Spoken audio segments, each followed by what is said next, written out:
വേദിയിലും സദസ്സിലുമുള്ള എല്ലാ സുഹൃത്തുക്കൾക്കും സഹാക്കൾക്കും അഭിവാദ്യങ്ങൾ.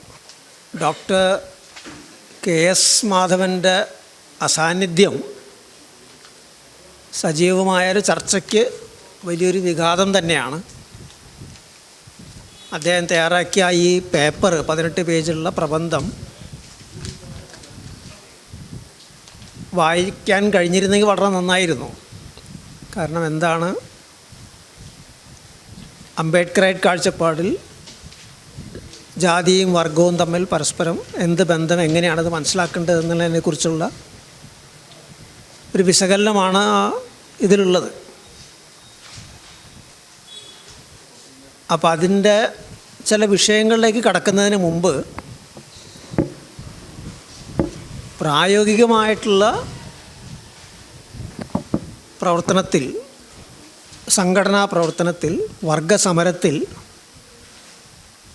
എങ്ങനെയാണ് ഈ ജാതിയും വർഗവും പരസ്പരം ബന്ധപ്പെട്ട് പരസ്പരം പ്രതിപ്രവർത്തിക്കുന്നത് എന്നുള്ളത് ഒരു അനുഭവത്തെ മുൻനിർത്തി സംസാരിച്ച് തുടങ്ങാനാണ് ഞാൻ ആഗ്രഹിക്കുന്നത്. 1980-കളുടെ തുടക്കത്തിൽ, 81-ലാണെന്ന് തോന്നുന്നു, തിരുവനന്തപുരം ജില്ലയിലെ ചെറിയൻകീഴിൽ ഉണ്ടായ ഒരു സമരമാണ് വിഷയം. അന്ന് CRC-CPIML അവിടെ ശക്തമായൊരു ജനകീയ അടിത്തറ ഉണ്ടായിരുന്നു. പ്രത്യേകിച്ചും ചെറിയൻകീഴിന് തൊട്ടടുത്തുള്ള ചെറിയ വിള, വലിയ വിള എന്ന് പറയുന്ന 2 പ്രദേശങ്ങളിലായി അവിടെയുള്ള ദളിത് ഭൂരഹിത കർഷകർക്കിടയിലായിരുന്നു ശക്തമായ അടിത്തറ ഉണ്ടായിരുന്നത്. ചെറിയൻകീഴ് അന്ന് പ്രമാണിമാർ, ഇന്നുമാണെന്ന് തോന്നുന്നു, ഈഴവരാണ്. ഭൂ ഉടമകൾ എന്ന നിലയ്ക്കും ഭൂപ്രഭുക്കൾ എന്ന നിലയ്ക്കും അതുപോലെ തന്നെ കയർ ഫാക്ടറികളുടെ ഉടമകൾ എന്ന നിലയ്ക്കും അവരുടെ ഒരു ആധിപത്യം ഉണ്ടായിരുന്നു ആ പ്രദേശത്ത്. പലപ്പോഴും ഈ ദളിതരെ ആക്രമിച്ചിരുന്നത്, പലതരത്തിലും പീഡിപ്പിച്ചിരുന്നത്, ചന്തയിലും മറ്റുമൊക്കെ പലതരത്തിൽ ഉപദ്രവിച്ചു കൊണ്ടിരുന്നത് ഇവരായിരുന്നു. അവരുമായി ബന്ധപ്പെട്ടിട്ടാണ് പല വിഷയങ്ങളിലും അന്ന് പാർട്ടിയും ജനകീയ സാംസ്കാരിക വേദിയൊക്കെ ഇടപെട്ടിരുന്നത്. അത്തരമൊരു സന്ദർഭത്തിലാണ് അവിടെ ഒരു കയർ മുതലാളിയുടെ ഫാക്ടറിയിൽ ചെറുപ്പക്കാരനായൊരു തൊഴിലാളിയെ ഭീകരമായി മർദ്ദിച്ച സംഭവം ഉണ്ടാകുന്നത്. ആ വിവരം അറിഞ്ഞ ഉടനെ തന്നെ അവിടെയുള്ള സഹാക്കൾ ആ വിഷയത്തിൽ ഇടപെടുകയും അതൊരു വലിയൊരു ജനകീയ പ്രക്ഷോഭമായിട്ട് ഉയർത്തിക്കൊണ്ടുവരികയും ചെയ്തു. ഈ മർദ്ദിക്കപ്പെട്ട തൊഴിലാളിയും ഈഴവൻ തന്നെയാണ്, മുതലാളിയും ഈഴവൻ തന്നെ. സമരരംഗത്ത് ശക്തമായി മുന്നോട്ട് വന്നത് ദളിതരായിട്ടുള്ള സഹാക്കളാണ്. അവിടെ ശ്രദ്ധേയമായ കാര്യം, ആ സമരത്തിന് അതുപോലെ തന്നെ ദളിത് സഹാക്കളുടെ അതുമായി ബന്ധപ്പെട്ട പ്രവർത്തനത്തിലും അവിടെയുള്ള നായർ കുടുംബങ്ങൾ വലിയ തോതിൽ സഹകരിക്കുന്നുണ്ടായിരുന്നു. സാമ്പത്തിക സഹായം മാത്രമല്ല, അത്യാവശ്യം ഒളിവിലുള്ള സഹാക്കൾക്ക് ഷെൽട്ടർ കൊടുക്കാനായിട്ടും, അത് ദളിതരായാലും നായരായാലും എന്ത് ജാതിയായാലും കൊള്ളാം, ഈ ഒരു വിഷയത്തിൽ ഈഴവനായൊരു മുതലാളിക്കെതിരെയാണ് സമരം നടക്കുന്നത് എന്നതിനെ മുൻനിർത്തി തന്നെയായിരുന്നു ആ സഹകരണം. കാരണം അവരും ഈ പറയുന്ന രീതിയിൽ ഒരു സാമൂഹികമായിട്ടല്ല, സാമ്പത്തികമായ രീതിയിലൊരു മർദ്ദനം, അടിച്ചമർത്തൽ അനുഭവിക്കുന്നുണ്ടായിരുന്നു ഇവരുടെ ഈഴവ പ്രമാണിത്വത്തിന് മുമ്പിൽ. മുൻപൊരു കാലത്ത് ഇവരായിരുന്നു പ്രമാണിമാരെങ്കിലും ആ കാലഘട്ടമാകുമ്പോഴത്തേക്കും ആ പ്രാമാണിത്യം നഷ്ടപ്പെടുകയും ഈഴവ പ്രമാണിമാർ മേൽക്കൈ നേടുകയും ചെയ്തൊരു സാഹചര്യമാണ് ഉണ്ടായിരുന്നു. അപ്പോൾ ജാതിയും വർഗവും ഒരു പരസ്പര ബന്ധമാണ് ഞങ്ങൾക്കവിടെ കാണാൻ കഴിഞ്ഞത്. ഈ ഈഴവ പ്രമാണിമാർക്കെതിരെയുള്ള സമരത്തിൽ ദളിതരായിട്ടുള്ളവർ പങ്കാളികളാകുന്നത് വളരെ സ്വാഭാവികമായിട്ട് തന്നെ ഞങ്ങൾക്ക് മനസ്സിലാക്കാൻ കഴിയും. കാരണം അവർ അടിച്ചമർത്തപ്പെടുന്നൊരു ശക്തി തന്നെയായിരുന്നു. എന്തിനാണ് ഈ നായർ കുടുംബങ്ങൾ ഇങ്ങനെ പങ്കാളികളാകുന്നത് എന്നതായിരുന്നു ഞങ്ങൾ ചിന്തിപ്പിച്ചൊരു കാര്യം. അപ്പോൾ അതിൻ്റെ ഒരു അടിവേര് കിടക്കുന്ന അവിടെയായിരുന്നു. ഒരു കാലത്തുണ്ടായിരുന്ന പ്രമാണിത്വം നഷ്ടപ്പെടുകയും ഈഴവർ തിരിച്ച് പ്രമാണിമാരാവുകയും അവർ ആധിപത്യം ചെലുത്തുകയും ചെയ്യുന്നൊരു സാഹചര്യവും, ഇവർ സാമ്പത്തികമായിട്ടും മറ്റൊക്കെ കുറേ പുറകോട്ട് പോവുകയും സാമൂഹ്യ പദവി, നായരത്വത്തിൻ്റെ സാമൂഹ്യ പദവിയും അംഗീകാരമൊക്കെ നിലനിൽക്കുമ്പോൾ തന്നെ ആ പ്രദേശത്ത് ഒരു എന്താ പറയുക, വോയിസ് ഇല്ലാത്തൊരവസ്ഥ, അവരാരും ഗണിക്കാത്തൊരവസ്ഥ നിലനിൽക്കുകയും ചെയ്യുന്നൊരു അവസ്ഥ ഉണ്ടായിരുന്നു. അതാണ് എൻ്റെ ഒരു പശ്ചാത്തലം ഒരിക്കൽ. അപ്പോൾ ഈ രീതിയിൽ വീണ്ടും വടക്കേ ഇന്ത്യയിൽ പ്രവർത്തിക്കുന്ന കാലഘട്ടത്തിൽ നാഗ്പൂർ ആയാലും കൊള്ളാം, ആന്ധ്രാപ്രദേശിലായാലും ശരി, ഇതേപോലെ പല അനുഭവങ്ങളും കാണാൻ കഴിഞ്ഞിട്ടുണ്ട്. ചില പ്രത്യേക സാഹചര്യങ്ങളിൽ ഈ പറയുന്ന ദളിതരുടെ സമരങ്ങളുമായി ഐക്യപ്പെടാൻ, പങ്കാളികളാകാനല്ല, ഐക്യപ്പെടാനായിട്ട്, അതിന് മറ്റൊരു രീതിയിൽ എന്തെങ്കിലും സഹായിക്കാനായിട്ട് സവർണർ തയ്യാറാകുന്ന അവസ്ഥ, അല്ലെങ്കിൽ മറ്റു ചില സന്ദർഭങ്ങളിൽ പിന്നാക്ക ജാതികൾ തയ്യാറാകുന്നൊരവസ്ഥ. അപ്പോൾ അവിടെയൊക്കെ തന്നെ സമൂഹത്തിൽ നിലനിൽക്കുന്ന ജാതി വൈരുദ്ധ്യങ്ങൾ, അതിൻ്റെ ചലനക്രമം ഇത്തരമൊരു ഐക്യം രൂപപ്പെടുത്തുന്നതിൽ, അല്ലെങ്കിൽ ചില സന്ദർഭങ്ങൾ അതിനെ തടസ്സപ്പെടുത്തുന്നതിൽ പങ്കുവഹിക്കുന്നുണ്ടെന്നുള്ളത് വളരെ വ്യക്തമാണ്. ആ വിഷയങ്ങളെക്കുറിച്ചൊക്കെ കൂടുതൽ വ്യക്തത ആർജിക്കാൻ കഴിയുന്നത് പിന്നീട് ഡോക്ടർ അംബേദ്കറുടെ കൃതികളെക്കുറിച്ചുള്ള പഠനത്തിലൂടെയും അതുമായി ബന്ധപ്പെട്ട് നേരത്തെ ഇവിടെ CS മുരളി പറഞ്ഞതുപോലെ സബ് കമ്മിറ്റിയുടെ പ്രവർത്തനങ്ങളിലൂടെയൊക്കെ തന്നെയാണ്. അപ്പോൾ അതിൽ ശ്രദ്ധേയമായിരുന്ന ഡോക്ടർ അംബേദ്കറുടെ പഠന വിഷയമായിരുന്നൊരു ഗ്രന്ഥം ജാതി നശീകരണം എന്നുള്ള ഗ്രന്ഥമായിരുന്നു. ജാതിയുടെ പരിഷ്കരണമല്ല, നശീകരണം തന്നെയാണ് വേണ്ടത് എന്നുള്ള കൃത്യമായൊരു നിലപാട് ആ കൃതിയിലുണ്ട്. ഗാന്ധിയൻ പരിഷ്കരണവാദത്തിൻ്റെയും മറ്റൊക്കെ അതിന് വിരുദ്ധമായി, അതിന് നേർ വിപരീതമായി, അതിനെ പരിഷ്കരിച്ചിട്ട് നിലനിർത്തേണ്ട ഒരു കാര്യമല്ല, അങ്ങനെ പരിഷ്കരിക്കാൻ കഴിയില്ല, അതിനെ അത് നശിപ്പിക്കുകയാണ് വേണ്ടത് എന്ന് അസംദിഗ്ധമായി ആ കൃതി മുന്നോട്ട് വയ്ക്കുന്നുണ്ട്. അതുകൊണ്ട് തന്നെയാണ് ആ പ്രസംഗം, അതൊരു പ്രസംഗമായിരുന്നു, അത് അവതരിപ്പിക്കാനായിട്ട് ക്ഷണിച്ച ഡോക്ടർ അംബേദ്കറോട് അതിൻ്റെ സംഘാടകർ പിന്നെ ഇത് ഈ പരിപാടി ഇവിടെ പറ്റില്ല, നിങ്ങളിത് മാറ്റി എഴുതണമെന്ന് ആവശ്യപ്പെടുന്ന സാഹചര്യമൊക്കെ ഉണ്ടായത്. അദ്ദേഹം അതിന് വിസമ്മതിക്കുകയും അതിനെ തുടർന്നാണ് സ്വന്തമായിട്ട് അത് അച്ചടിച്ചിറക്കുകയൊക്കെ ചെയ്യുന്നത്. പക്ഷേ ആ ജാതി നശീകരണം എന്നുള്ള കൃതിയിൽ ജാതി പരിഷ്കരണം സാധ്യമല്ല എന്നുള്ള വിശദമായിട്ടുള്ള വാദഗതികളിലൂടെ സ്ഥാപിക്കുമ്പോൾ തന്നെ ബ്രാഹ്മണ്യത്തിന് ഡൈനമൈറ്റ് വയ്ക്കണം, ഹിന്ദു ആശയ മറ്റതിനൊക്കെ തന്നെ ഡൈനമൈറ്റ് വയ്ക്കണം എന്ന് ചൂണ്ടിക്കാട്ടിക്കൊണ്ട് അതില്ലാത്തിടത്തോളം കാലം, അങ്ങനെ ചെയ്യാത്തിടത്തോളം കാലം ജാതി മാറി അന്തർജാതി വിവാഹങ്ങളിലൂടെയോ അല്ലെങ്കിൽ പന്തിഭോജനത്തിലൂടെയോ ഒന്നും ജാതി ഇല്ലാതാകാൻ പോകുന്നില്ല. അതൊക്കെ ആവശ്യം തന്നെ, നല്ല കാര്യം തന്നെ എന്ന് പറയുമ്പോൾ തന്നെ അതൊരു പരിഹാരമാകുന്നില്ല. ഈ വിശ്വാസ സംഹിതകൾ നിലനിൽക്കുന്നിടത്തോളം കാലം ഹിന്ദുക്കൾക്ക് ജാതിയിൽ നിന്നൊരു മോചനം ഉണ്ടാകാൻ പോകുന്നില്ല. അപ്പം അതുകൊണ്ട് അതിനെയാണ് തകർക്കേണ്ടത് എന്ന് അംബേദ്കർ പറയുന്നുണ്ട്. പക്ഷെ അവിടെ വരുന്നൊരു പ്രശ്നം, ഇതിനു മുമ്പ് നമ്മുടെ പഴയ ചരിത്രം നോക്കുകയാണെങ്കിൽ, ഈ ഉപഭൂഖണ്ഡത്തിൻ്റെ ചരിത്രം നോക്കുകയാണെങ്കിൽ വളരെ മൗലികമായ രീതിയിൽ ബ്രാഹ്മണ്യത്തിൻ്റെ ആശയ സംഹിതയെ, വിശ്വാസങ്ങളെ, പ്രമാണങ്ങളെ ചോദ്യം ചെയ്ത ശക്തമായ പ്രസ്ഥാനങ്ങൾ ഇവിടെ ഉണ്ടായിട്ടുണ്ട്. ഒരു ഉദാഹരണം 12-ാം നൂറ്റാണ്ടിലെ കർണാടകത്തിലെ ബസവൻ്റെ പ്രസ്ഥാനമാണ്. ശൈവ ഭക്തനായിരിക്കെ തന്നെ ബസവൻ്റെ ശിവനും ശൈവ വിശ്വാസവും തീർത്തും വ്യത്യസ്തമായൊന്നായിരുന്നു, വളരെ മൗലികമായി വ്യത്യസ്തമായൊന്നായിരുന്നു. അത് ശരിക്കും പറഞ്ഞാൽ കുറേയൊക്കെ തന്നെ ബൗദ്ധ ജൈന ദാർശനിക പദ്ധതികളിൽ നിന്ന് ഉൾക്കൊണ്ടിട്ടുള്ള അതിൻ്റെ തന്നെ ഒരു സങ്കലനം കൂടി അതിലുണ്ടായിരുന്നു. അപ്പോൾ വളരെ മൗലികമായ രീതിയിൽ തന്നെ ബ്രാഹ്മണ്യത്തിൻ്റെ വിവിധ അംശങ്ങളെ ചോദ്യം ചെയ്യും. സ്ത്രീ പീഡനത്തിൻ്റെ കാര്യത്തിലായാലും കൊള്ളാം, അതിൻ്റെ ബ്രാഹ്മണ്യ പൂജയുടെ കാര്യത്തിലായാലും കൊള്ളാം, ക്ഷേത്ര സംസ്കാരത്തിൻ്റെ പ്രശ്നത്തിലായാലും കൊള്ളാം, ഇനി ശിവൻ്റെ തന്നെ ആയിട്ട് ബന്ധപ്പെട്ടിട്ടുള്ള വ്യവസ്ഥാപിതമായ ശൈവഭക്തിയുടെ ഒരു പ്രധാന ബിംബമായിട്ടുള്ള കൈലാസ പർവ്വതത്തിനെ പൂജിക്കുന്നതിൻ്റെ പ്രശ്നങ്ങളായാലും കൊള്ളാം, ഏത് തലത്തിൽ നോക്കിക്കഴിഞ്ഞാലും അടിസ്ഥാനപരമായിട്ട് തന്നെ അതിനെ ഖണ്ഡിക്കുകയും വളരെ ലളിതമായ വചനങ്ങളിലൂടെ സാധാരണ ജനങ്ങൾക്ക് പെട്ടെന്ന് തന്നെ ഉൾക്കൊള്ളാൻ കഴിയുന്ന വചനങ്ങളിലൂടെ അതിനൊക്കെ ഗണ്ണിക്കുകയും തൊഴിലിൻ്റെ മഹാത്മ്യം പ്രകീർത്തിക്കുകയും ചെയ്യുന്നതായിരുന്നു ബസവൻ്റെ ചിന്താപദ്ധതി. എൻ്റെ ഗുരുക്കന്മാർ എന്ന് പറഞ്ഞിട്ടുള്ളൊരു വചനത്തിൽ വിറകുവെട്ടുകാരനും അലക്കുകാരനും അതുപോലെ തന്നെ മറ്റ് കായിക അധ്വാനം ചെയ്യുന്നവരൊക്കെയാണ് എൻ്റെ ഗുരുക്കന്മാർ എന്ന് ബസവൻ പ്രഖ്യാപിക്കുന്നുണ്ട്. ഒരു പഴയ ഗുരു പാരമ്പര്യത്തിൻ്റെ ആ ഒരു ധാരയിൽ നിന്ന് തീർത്തും വ്യത്യസ്തമായൊരു നിലപാടായിരുന്നു.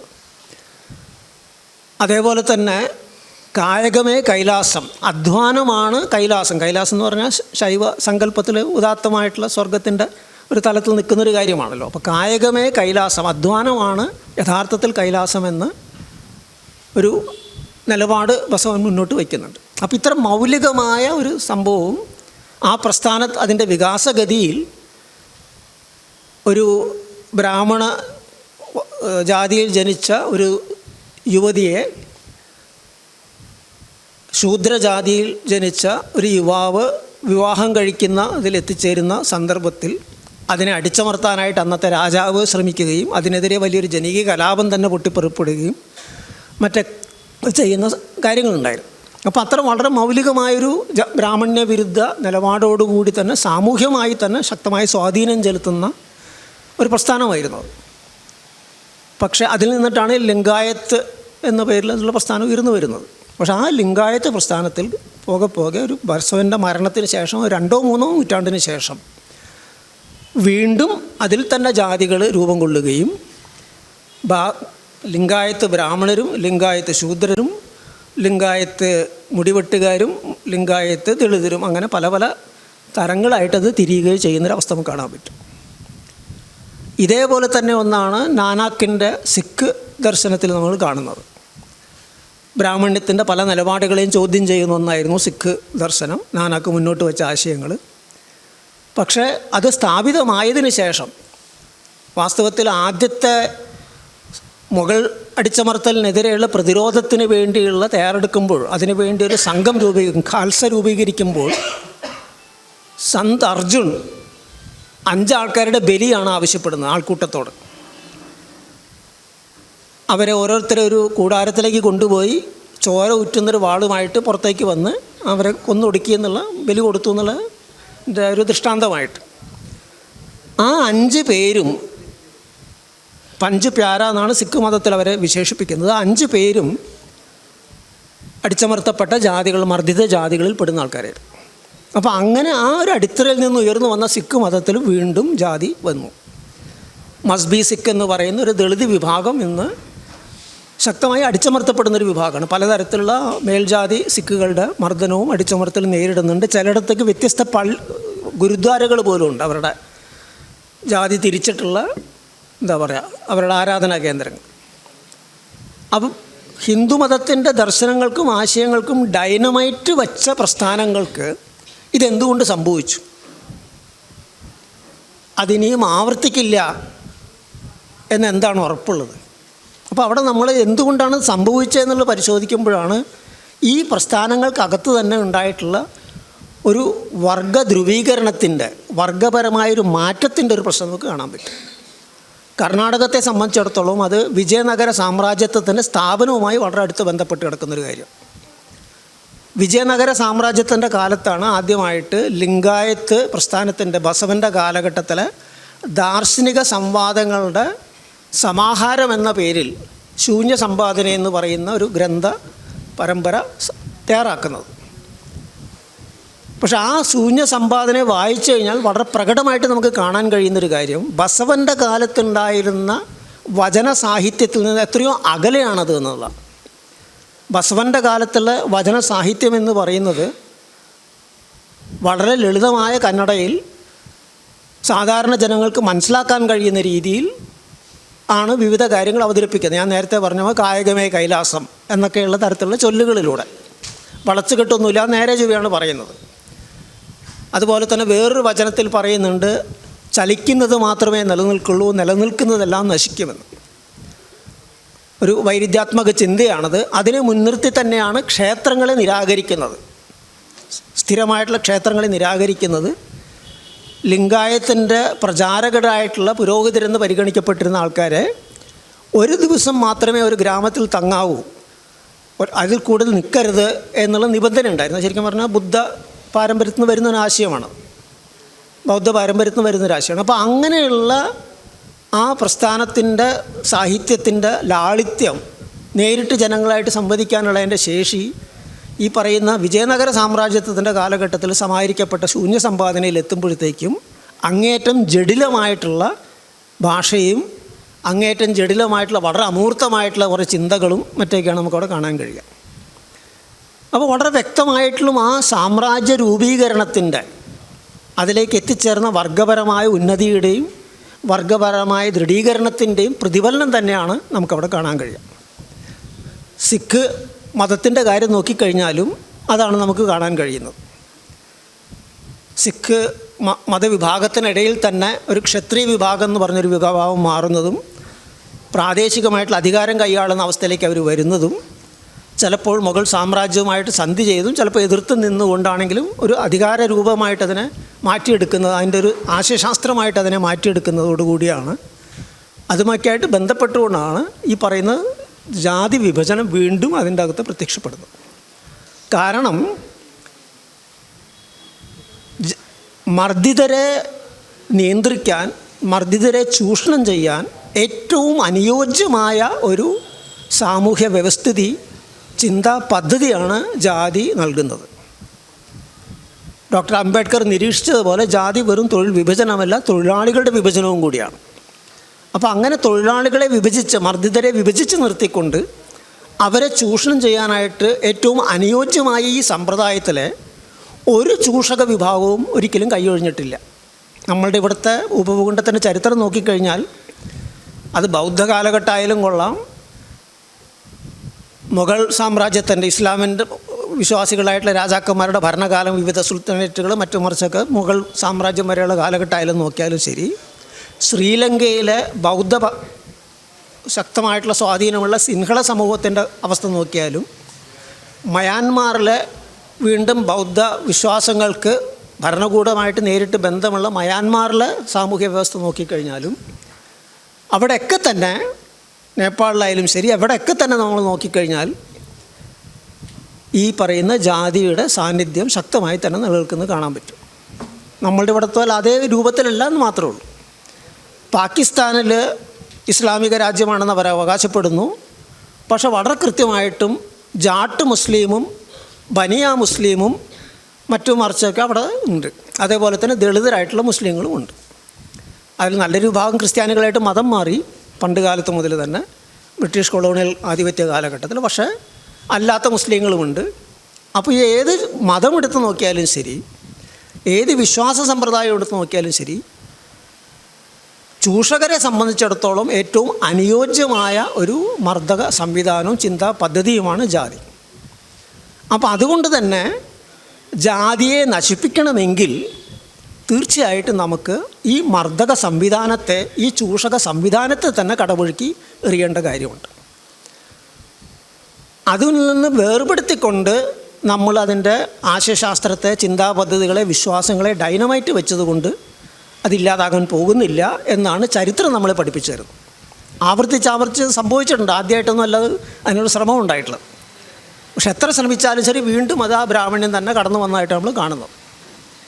അപ്പോൾ അതില്ലാതാകണമെങ്കിൽ ആ ബ്രാഹ്മണ്യത്തിന് ഉയർന്നു വരാൻ കഴിയുന്ന വളക്കൂറുള്ള മണ്ണായിട്ടുള്ള ചൂഷണ വ്യവസ്ഥിതികളെ, മർദ്ദക വ്യവസ്ഥിതികളെ എല്ലാ തരത്തിലും, വെറും സാമ്പത്തിക ചൂഷണത്തിൻ്റെയും അല്ലെങ്കിൽ സാമ്പത്തിക മർദ്ദനത്തിൻ്റെയും പ്രശ്നം മാത്രമല്ല, ലിംഗമർദ്ദനമായാലും കൊള്ളാം, വംശീയ മർദ്ദനമായാലും കൊള്ളാം, ദേശീയ മർദ്ദനമായാലും ശരി, ചൂഷണത്തിൻ്റെയും മർദ്ദനത്തിൻ്റെയും ആയിട്ടുള്ള എല്ലാ സമ്പ്രദായങ്ങളെയും, എല്ലാ ചിന്തകളെയും, അതിനൊക്കെ അടിത്തറ എല്ലാ സാമൂഹ്യ ബന്ധങ്ങളെയും നശിപ്പിച്ചുകൊണ്ട് മാത്രമേ ജാതി നശീകരണം എന്നുള്ളത് സാധ്യമാവുകയുള്ളൂ. അവിടെയാണ് വർഗപരമായൊരു നിലപാടിൻ്റെ പ്രസക്തി വരുന്നത്. കാരണം ഒരു വർഗ സമൂഹത്തിൽ, ചൂഷണ മർദ്ദനവും നിലനിൽക്കുന്നൊരു സമൂഹത്തിൽ ചൂഷണത്തിൻ്റെയും മർദ്ദനത്തിൻ്റെതുമായിട്ടുള്ള എല്ലാ രൂപങ്ങളും, ഒന്നൊഴിയാതെ എല്ലാ രൂപങ്ങളും ആ ചൂഷക സംവിധാനത്തെയാണ് സേവിക്കുന്നത്. ആ ചൂഷക സംവിധാനത്തിന് നേട്ടം കൊയ്യുന്ന ചൂഷക വർഗങ്ങളാണ് അവരുടെ വർഗ താല്പര്യത്തിനനുസൃതമായി അനുയോജ്യമായ രീതിയിൽ അതിനെ പരുവപ്പെടുത്തുകയോ നിലനിർത്തുകയോ പരിഷ്കരിക്കുകയോ ചെയ്യുന്നു. ഇവിടെ ഡോക്ടർ മാധവൻ്റെ പേപ്പറിൽ ഒരു വിഷയം ഉന്നയിക്കുന്നുണ്ട്.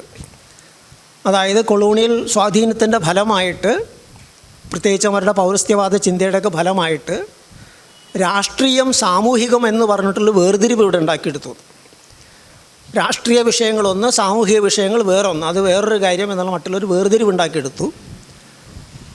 ദേശീയ പ്രസ്ഥാനത്തിൻ്റെ നേതാക്കളെന്ന് പേരിൽ അറിയപ്പെടുന്ന അല്ലെങ്കിൽ വിശേഷിപ്പിക്കപ്പെടുന്ന ഇന്ത്യൻ നാഷണൽ കോൺഗ്രസ് പോലെയുള്ള പ്രസ്ഥാനങ്ങളൊക്കെ തന്നെ ഈ പറയുന്ന രാഷ്ട്രീയം ആണ് കാര്യം എന്ന മറ്റുള്ള അതിലേക്ക് കേന്ദ്രീകരിക്കുകയും സാമൂഹികമായിട്ടുള്ളതിനെ അവഗണിക്കുകയും ചെയ്തു. സാമൂഹ്യ പരിഷ്കരണത്തിൻ്റെ പ്രശ്നം അവർ കൈയടിച്ചില്ല എന്ന് പറയുന്നുണ്ട്. ആ വേർതിരിവിൻ്റെ കാര്യം പറഞ്ഞ് വളരെ ശരിയാണ്. ഈ രാഷ്ട്രീയം സാമൂഹികം എന്ന് പറഞ്ഞ് വേർതിരിക്കുന്നതിൻ്റെ പ്രശ്നം അത് നല്ലൊരു വിഷയം ചൂണ്ടിക്കാണിക്കാൻ നല്ലൊരു തിരിച്ചറിവാണത്. കാരണം ഇപ്പോൾ നമ്മൾ സാധാരണഗതിയിൽ ഇപ്പോൾ സഹോദരൻ അയ്യപ്പൻ, നാരായണ ഗുരു, ഡോക്ടർ അംബേദ്കർ മുതൽ സാമൂഹിക പരിഷ്കർത്താക്കൾ എന്ന നിലയ്ക്കാണ് വിശേഷിപ്പിക്കപ്പെടാറുള്ളത്. രാഷ്ട്രീയ ചിന്തകരെന്നുള്ള നിലയ്ക്കല്ല വിശേഷിപ്പിക്കപ്പെടാറുള്ളത്. പക്ഷെ അതെല്ലാം അവർ മുന്നോട്ട് വച്ച സാമൂഹ്യ ചിന്ത അതിൻ്റെ ഒരു രാഷ്ട്രീയമുണ്ട്. അടിസ്ഥാനപരമായി ഇവിടുത്തെ രാഷ്ട്രീയത്തിന് ബന്ധങ്ങളെ നേരിട്ട് സ്വാധീനിക്കുന്നൊരു കാര്യമാണത്. പക്ഷെ അതേസമയം തന്നെ ആ രണ്ടാമത്തെ കാര്യം അവർ സാമൂഹ്യ പരിഷ്കരണത്തിൽ ശ്രദ്ധിച്ചില്ല, അത് കൈകാര്യം ചെയ്തില്ല എന്ന് പറയുന്നത് അത് ശരിയല്ല എന്നാണ് എൻ്റെ അഭിപ്രായം. കൃത്യമായിട്ട് സാമൂഹ്യ പരിഷ്കരണത്തിൻ്റെ ഒരു പങ്ക് അവർക്കുണ്ട്. ഡോക്ടർ അംബേദ്കറിൻ്റെ ഈ ജാതി നശീകരണം എന്ന കൃതിയിലും അത് ചൂണ്ടിക്കാണിക്കുന്നുണ്ട്. പക്ഷെ ആ പരിഷ്കരണം എന്ന് പറയുന്നത് അവരുടെ ജാതീയമായിട്ടുള്ള ആവശ്യങ്ങൾ, കൊളോണിയൽ കാലഘട്ടത്തിൻ്റെ പുതിയ സാധ്യതകൾ ഉപയോഗിക്കുന്നതിന് തടസ്സമായി നിൽക്കുന്ന സവർണ ജാതീയ ആചാരങ്ങൾ, ബ്രാഹ്മണരുടെ ആയാലും കൊള്ളാം, ക്ഷത്രിയരുടെ ആയാലും ശൂദ്രരുടെ ആയാലും ശരി, അവരുടെ ജാതി ആചാരങ്ങളെ പരിഷ്കരിക്കുക എന്നതായിരുന്നു അവരെ സംബന്ധിച്ചിടത്തോളം സാമൂഹിക പരിഷ്കരണം എന്നുള്ള കണ്ടിരുന്നത്. ബാലവിവാഹം, അതുപോലെ തന്നെ സതി, ഇങ്ങനെയുള്ള വിവിധ കാര്യങ്ങൾ നമുക്കറിയാവുന്നതുപോലെ ഇതൊന്നും ഇവിടുത്തെ ബഹുഭൂരിഷം വരുന്ന ജനങ്ങളെ ബാധിക്കുന്ന കാര്യങ്ങളായിരുന്നില്ല, സവർണരെ ബാധിക്കുന്ന കാര്യങ്ങളായിരുന്നു. അതുപോലെ യാത്രയ്ക്കുള്ള വിലക്കുകൾ, കടൽ സഞ്ചാരത്തിനുള്ള വിലക്കുകൾ, അങ്ങനെയുള്ള പലതരത്തിലുള്ള ആചാരങ്ങളും ജാത്യാചാരങ്ങൾ കൊളോണിയൽ കാലഘട്ടം സൃഷ്ടിച്ച പുതിയ സാധ്യതകളെ ഉപയോഗപ്പെടുത്തുന്നതിന് ഈ സവർണർക്ക് തന്നെ തടസ്സമായിട്ട് നിൽക്കുന്നുണ്ടായിരുന്നു. അതുകൊണ്ട് തന്നെയാണ് അതിൻ്റെ പരിഷ്കരണം അവർക്കൊരു ആവശ്യമായിട്ടൊരു വിഭാഗം മനസ്സിലാക്കുകയും അതിനുവേണ്ടി രാജാ റാംമോഹൻ റായ് ഉൾപ്പെടെയുള്ള ആൾക്കാരൊക്കെ തന്നെ ആ ദിശയിൽ പ്രവർത്തിച്ചത്. ഇപ്പോൾ ഈ പേപ്പറിലൊരു ഇന്ത്യൻ സോഷ്യൽ കോൺഫറൻസിനെ കുറിച്ച് പറയുന്നുണ്ട്. കോൺഗ്രസിനോടൊപ്പം തന്നെ സമ്മേളനം കൂടിയിരുന്നു എന്നും പിന്നീട് കോൺഗ്രസ് അവരെ പുറത്താക്കിയെന്നുള്ളത് അത് ശരിയാണ്. പക്ഷേ ഇന്ത്യൻ ഈ പറയുന്ന സോഷ്യൽ കോൺഫറൻസ് എന്ന് പറയുന്നത് കോൺഗ്രസ്സുകാർ തന്നെയായിരുന്നു. ഇപ്പോൾ ഗോപാലകൃഷ്ണ ഗോഖലെ ആയിരുന്നു അതിൻ്റെ ഒരു പ്രധാന നേതാവ്. തുടക്കം മുതലേ തന്നെ കോൺഗ്രസിൻ്റെ രൂപീകരണ കാലഘട്ടം മുതലേ തന്നെ ഉറച്ച കോൺഗ്രസ്സുകാരനായിരുന്നു ഗോഖലെ. ഗോഖലെയാണ് ഗാന്ധിയെ ദക്ഷിണാഫ്രിക്കയിൽ നിന്ന് ഇന്ത്യയിലേക്ക് ക്ഷണിച്ചു കൊണ്ടിരുന്നത് ഈ പ്രസ്ഥാനത്തിന് നേതൃത്വം കൊടുക്കണം എന്നുള്ള എനിക്ക്. ഇടക്കാലത്ത് ടിളക്കിനെ പോലെയുള്ള ചിലർ, നമ്മുടെ ലാൽ ബാൽ പാൽ എന്ന സാധാരണ സ്കൂളിലൊക്കെ നമ്മൾ പഠിക്കാറുണ്ട്, ലാലാ ലജ്പത് റായ്, അതുപോലെ തന്നെ ലോകമാന്യ ടിളക്, പിന്നെ മറ്റേ കൽക്കത്തയിലൊരു ചങ്ങാതി ഉണ്ടായിരുന്നു, പേര് ഞാൻ മറന്നുപോയി. ഇവർ മൂന്നുപേരും ആണ് തീവ്രവാദികൾ എന്ന നിലയ്ക്ക് അറിയപ്പെട്ടിരുന്നത്. തീവ്രവാദികൾ എന്ന പേരിൽ ഇവർ അറിയപ്പെടാനുള്ള കാരണം അതുവരെയും കോൺഗ്രസ് പാലിച്ചു കൊണ്ടിരുന്ന പെറ്റീഷൻ എഴുത്തിന് പകരം അത്യാവശ്യം ചില സമരമാർഗങ്ങൾ, തെരുവിലിറങ്ങിയ ചില പ്രക്ഷോഭങ്ങളൊക്കെ ആകാം, സമ്മർദ്ദം ചെലുത്തേണ്ട അതിനൊരു ആവശ്യമുണ്ട് എന്നൊരു നിലപാട് അവർക്കുണ്ടായിരുന്നു. അതുകൊണ്ടാണ് അവർ തീവ്രവാദികൾ എന്ന് പറയുന്നത്. മറിച്ച് ഗോഖലെ പോലുള്ള ആൾക്കാരെ മിതവാദികളായിട്ടാണ് പരിഗണിച്ചിരുന്നത്. കഴിഞ്ഞ് പഴയ കോൺഗ്രസിൻ്റെ ആ പാരമ്പര്യം തുടരുകയാണോ ചെയ്തത്, പെറ്റീഷൻ എഴുത്തും പരിപാടിയൊക്കെ. അതോടൊപ്പം തന്നെ ടിളക്കിനെ പോലുള്ള ആൾക്കാർക്ക് ഇത്തരത്തിലുള്ള സാമൂഹ്യ പരിഷ്കരണങ്ങളോട് ശക്തമായ എതിർപ്പും ഉണ്ടായിരുന്നു. സാമൂഹ്യ പരിഷ്കരണം തീരെ വേണ്ടെന്നല്ല ടിളക്ക് പറഞ്ഞിരുന്നത്. ടിളക്കിൻ്റെ എഴുത്തുകൾ വായിച്ചാൽ നമുക്ക് മനസ്സിലാക്കാൻ പറ്റും. സാമൂഹ്യ പരിഷ്കരണം ബ്രാഹ്മണരാണ് നടപ്പാക്കേണ്ടത്, അല്ലാതെ സായിപ്പ് നിർദ്ദേശിക്കുന്ന പോലെയല്ല ചെയ്യേണ്ടത്. വേണ്ടെന്നല്ല, പക്ഷേ ബ്രാഹ്മണർ നടപ്പാക്കണം. അവർ രാഷ്ട്രീയം കൈകാര്യം ചെയ്യുന്ന അധികാര സ്ഥാനങ്ങൾ വരുന്നതിന് ശേഷം അവർ ചെയ്യും. അപ്പോൾ അതുവരെയും തൽക്കാലം അത് അവിടെ നിൽക്കട്ടെ എന്നായിരുന്നു ടിളക്കിൻ്റെ നിലപാട്. മറിച്ച് ഗോഖലെയും കൂട്ടരെ സംബന്ധിച്ചിടത്തോളം ഉടനെ തന്നെ ചില പരിഷ്കരണങ്ങൾ ആവശ്യമുണ്ട്. കാരണം ഞാൻ നേരത്തെ പറഞ്ഞതുപോലെ സവർണരുടെ തന്നെ വികാസത്തിന്, പുതിയ സാധ്യതകൾക്കനുസരിച്ചിട്ട് അവർക്ക് മുന്നോട്ട് പോകാനായിട്ടുള്ള അവസരങ്ങൾ ഉപയോഗപ്പെടുത്താനായിട്ട് തടസ്സം നിൽക്കുന്നു എന്നുള്ള നിലയ്ക്ക് തന്നെ അവരതിനെ ശക്തമായിട്ട് ആവശ്യപ്പെടുന്നുണ്ടായിരുന്നു. അങ്ങനെയാണ് ടിളക്കും കൂട്ടരും ഗോഖലെയെ അടിച്ചോടിക്കുന്നത്. അക്ഷരാർത്ഥത്തിൽ അടിച്ചോടിക്കുക തന്നെയായിരുന്നു. ആ പന്തലൊക്കെ പൊളിച്ച് അടിച്ചോടിക്കുകയാണ് ചെയ്തത്. അപ്പോൾ ആ ഒരു വിഷയം ഞാൻ പറഞ്ഞത് വെച്ച് കഴിഞ്ഞാൽ രാഷ്ട്രീയം സാമൂഹികമോ എന്നുള്ള വേർതിരിവ് തെറ്റാണ്. അതിനെ അങ്ങനെ കാണുന്നത് ഈ പറയുന്ന പൗരസ്ത്യവാദത്തിൻ്റെ ഒരു ഫലമായിട്ടുണ്ടായൊരു ചിന്തയാണ്. അതാണ് ഇവിടുത്തെ ഉപരിവർഗ്ഗങ്ങൾ ഏറ്റുപിടിച്ചിരിക്കുന്നത്. അത് ബോധപൂർവ്വം തന്നെ അതിന് തെറ്റിപ്പിരിയേണ്ട ആവശ്യമുണ്ടെന്ന് ഡോക്ടർ കെ.എസ്. മാധവൻ്റെ ആ നിരീക്ഷണം വളരെ ശരി തന്നെയാണ്. പക്ഷേ അവർ സാമൂഹ്യ പരിഷ്കരണത്തിന് ഏർപ്പെട്ടില്ല എന്ന് പറയുന്നത് ശരിയല്ല. അവർ സാമൂഹ്യ പരിഷ്കരണത്തിന് ഏർപ്പെട്ടിരുന്നു അവരുടെ ജാതീയമായ വിലക്കുകളും മറ്റു കാര്യങ്ങളൊക്കെ നീക്കം ചെയ്യാനായിട്ട്, അത്രത്തോളം. പക്ഷെ അതിന് ഒരു ജനാധിപത്യപരമായ ഉള്ളടക്കം ഉണ്ടായിരുന്നു എന്നാണ് എൻ്റെ അഭിപ്രായം. ഞാനതിനെ സവർണ ജനാധിപത്യധാര എന്നാണ് സാധാരണ വിശേഷിപ്പിക്കാറുള്ളത്. ഒരു അവർണ ജനാധിപത്യധാരയും സവർണ ജനാധിപത്യധാരയും എന്ന് പറഞ്ഞാൽ രണ്ടായിട്ട് വേർതിരിച്ച് കാണേണ്ടതുണ്ട്. കാരണം ഇപ്പോൾ ഇവിടെ നേരത്തെ ഉദ്ഘാടനം ചെയ്ത ടീച്ചർ ഒരു ഇത് പറയുണ്ടായി മലയാളി മെമ്മോറിയലിനെ കുറിച്ച്. അപ്പോൾ മലയാളി മെമ്മോറിയൽ കൃത്യമായിട്ട് സവർണരായിട്ടുള്ള നായന്മാരുടെ ജോലി സാധ്യതയുടെ പ്രശ്നമാണ് ഉന്നയിക്കുന്നത്. ഉള്ള ജോലിയെല്ലാം തമിഴ് ബ്രാഹ്മണരും മറ്റും കൈയടക്കുകയാണ്. അപ്പോൾ അതുകൊണ്ട് ഇവിടുത്തെ മലയാളികൾക്ക് ജോലി കിട്ടണമെന്ന് പറഞ്ഞ് മലയാളി എന്ന് പറഞ്ഞാൽ നായരാണ് അവിടെ. അപ്പോൾ വളരെ കൃത്യമായിട്ടൊരു സവർണ പക്ഷപാതത്തോടു കൂടി സങ്കുചിതമായൊരു സംഭവം തന്നെയാണ്. പക്ഷേ അതാണ് ആദ്യമായിട്ട് ഈ ഭൂപ്രദേശത്ത് ഒരു പൊതുപരിപാടി, പൊതുവായൊരു വിഷയം ഉന്നയിച്ചുകൊണ്ട് സമ്മേളനങ്ങൾ കൂടുക, ഹർജികൾ തയ്യാറാക്കുക മുതലായിട്ടുള്ള ഒരു പൊതുപരിപാടി നടത്തുന്നത് ആദ്യമായിട്ട് അതായിരുന്നു. തീർച്ചയായിട്ടും പൊതുപരിപാടികൾ എന്ന നിലയ്ക്കുള്ള അങ്ങനെ ഒരു രാഷ്ട്രീയ പ്രവർത്തനത്തിനുള്ള ഒരു തുടക്കം അത് കുറിക്കുന്നുണ്ട്. അത് ജനാധിപത്യത്തിൻ്റെ ഒരു തുടക്കം തന്നെ, ഒരു അതിന് മുതൽക്കൂട്ടുന്നൊരു കാര്യം തന്നെയാണ്. ഇത് രണ്ടും നമ്മൾ കാണേണ്ട ആവശ്യമുണ്ട്. അയ്യങ്കാളിയുടെ വില്ലുവണ്ടി യാത്ര വളരെ മൗലികമായ രീതിയിലൊരു പൊതുസ്ഥലം എന്നുള്ള പ്രശ്നത്തിനെ ഉന്നയിക്കുമ്പോൾ അവിടെ അടിസ്ഥാനപരമായിട്ടും ഇവിടെ നിലനിൽക്കുന്ന ബന്ധങ്ങളെ, സാമൂഹ്യ ബന്ധങ്ങളെയും അതുപോലെ തന്നെ സാംസ്കാരിക ബന്ധങ്ങളെയും രാഷ്ട്രീയ ബന്ധങ്ങളെയൊക്കെ തന്നെ അടിസ്ഥാനപരമായി മൗലികമായി ചോദ്യം ചെയ്യുകയാണ് ചെയ്യുന്നത്. ഏറ്റവും അടിത്തട്ടിലുള്ള ആൾക്കാരുടെ വഴി നടക്കാനുള്ള അവകാശം എന്ന് പറയുമ്പോൾ അതൊരു പൊതുസ്ഥലത്ത് എന്ന് പറയുന്ന ഒരു നിർവചനം തന്നെ മാറ്റി തീർക്കുന്നൊരു കാര്യമാണ്. അതുകൊണ്ട് തന്നെ അതിനെ വളരെ മൗലികമായൊരു ജനാധിപത്യവൽക്കരണമായിട്ട് തന്നെ കാണേണ്ടതുണ്ട്. മറ്റത് മൗലികമായൊരു ജനാധിപത്യവൽക്കരണം ആയിരുന്നില്ല. അത് ഈ പറയുന്നൊരു ജാതിയുടെ അവകാശങ്ങൾ മാത്രം പരിമിതപ്പെട്ടിരിക്കുന്നൊരു കാര്യമായിരുന്നു. പക്ഷേ അത് സംഘടിപ്പിച്ച രീതി ഈ പറയുന്ന ജനാധിപത്യ പ്രവർത്തനത്തിൻ്റെ ഒരു ആദ്യ സംരംഭം തന്നെയായിരുന്നു. അതൊരു ആ തരത്തിലൊരു വഴി തുറക്കുന്നുണ്ട്. അപ്പോൾ അതുകൊണ്ട് തന്നെയാണ് ഞാൻ അതിനെയും ഒരു ജനാധിപത്യ ധാരയായിട്ട്, പരിമിതമായാണെങ്കിൽ നിൽക്കുമ്പോൾ തന്നെ അതൊരു ജനാധിപത്യ ധാര എന്ന നിലയ്ക്ക് കൊണ്ടുവരുന്നത്. ഇപ്പോൾ രാജാ റാം മോഹൻ റോയുടെ സതി നിരോധനത്തിന് വേണ്ടിയുള്ള പരിശ്രമങ്ങൾ അത് കൃത്യമായിട്ട് ബ്രാഹ്മണർക്കിടയിൽ മാത്രമല്ല വടക്കേ ഇന്ത്യയിലെ ചുരുക്കം ചില പ്രദേശങ്ങളിൽ മാത്രം നിലനിന്നിരുന്ന ഒരു ആചാരമായിരുന്നത്. അപ്പോൾ അങ്ങനെ ഒരു ആചാരത്തിന് ചോദ്യം ചെയ്യുമ്പോൾ അത് അവരുടെ മാത്രം ഒരു കാര്യമാണ്.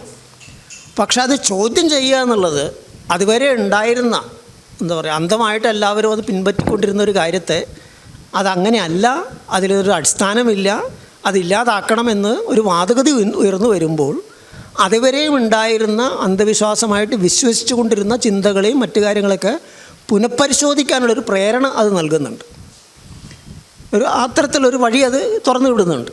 അപ്പോൾ അതുകൊണ്ട് തന്നെ എൻ്റെ അഭിപ്രായത്തിൽ അതിനെയും കൂടി ആ സാമൂഹിക പരിഷ്കരണങ്ങൾ നിഷേധിക്കുകയല്ല നമ്മൾ വേണ്ടത്, അതിൻ്റെ പരിമിതി മനസ്സിലാക്കണം. അതൊരിക്കലും മൗലികമായൊരു ജനാധിപത്യവൽക്കരണ ദിശയിൽ പോയ കാര്യങ്ങളല്ല. പക്ഷേ അതേസമയം തന്നെ അതിലൊരു ജനാധിപത്യത്തിൻ്റെതായിട്ടുള്ള ചില അംശങ്ങൾ ഉണ്ടായിരുന്നു എന്നുള്ളത് തിരിച്ചറിയാം. അതുകൊണ്ടാണ് ഞാനതിനെ സവർണ ജനാധിപത്യധാര അവർണ ജനാധിപത്യധാര എന്നുള്ള എനിക്ക് വേർതിരിച്ച് കാണുന്നത്. അപ്പോൾ എന്തായാലും ഞാൻ പറഞ്ഞു വന്ന പ്രശ്നം, ഇവിടെ വർഗവും ജാതിയും തമ്മിലുള്ള ബന്ധത്തെക്കുറിച്ച് നമ്മൾ പരിശോധിക്കുമ്പോൾ ഞാൻ നേരത്തെ സൂചിപ്പിച്ചതുപോലെ മൗലികമായ മാറ്റങ്ങൾക്ക് വേണ്ടി ബ്രാഹ്മണ്യത്തിൻ്റെ ആചാരങ്ങളെ, വിശ്വാസങ്ങളെ, അതുപോലെ തന്നെ ബ്രാഹ്മണ്യത്തിനാൽ പിൻബലം കിട്ടിക്കൊണ്ട് നിലനിൽക്കുന്ന ജാതി ജന്മിത്വത്തിൻ്റെ ബന്ധങ്ങളെയൊക്കെ ചോദ്യം ചെയ്യുന്ന പ്രസ്ഥാനങ്ങൾ ഉയർന്നു വന്നിട്ടുണ്ട്. പക്ഷെ ആ പ്രസ്ഥാനങ്ങൾ ശക്തമായിട്ട് ഉയർന്നു വന്നെങ്കിൽ തന്നെയും അതിന് ആ ദിശയിൽ മുന്നോട്ട് പോകാൻ കഴിഞ്ഞിട്ടില്ല. നേരെ മറിച്ച് അതിന് നേതൃത്വം കൊടുത്ത ശക്തികൾ തന്നെ, ആ വിഭാഗങ്ങൾ തന്നെ അതിന് വിപരീതമായിട്ട് മാറുകയും ജാതിയെയും മറ്റുമൊക്കെ തന്നെ അരക്കിട്ടുറപ്പിക്കുന്ന ഒരു ശക്തിയായിട്ട് മാറുകയും ചെയ്യുന്നുണ്ട്. ഇപ്പോൾ ഇവിടെ സഹോദരൻ അയ്യപ്പൻ്റെ തന്നെ അനുഭവം നമ്മൾ നോക്കുക.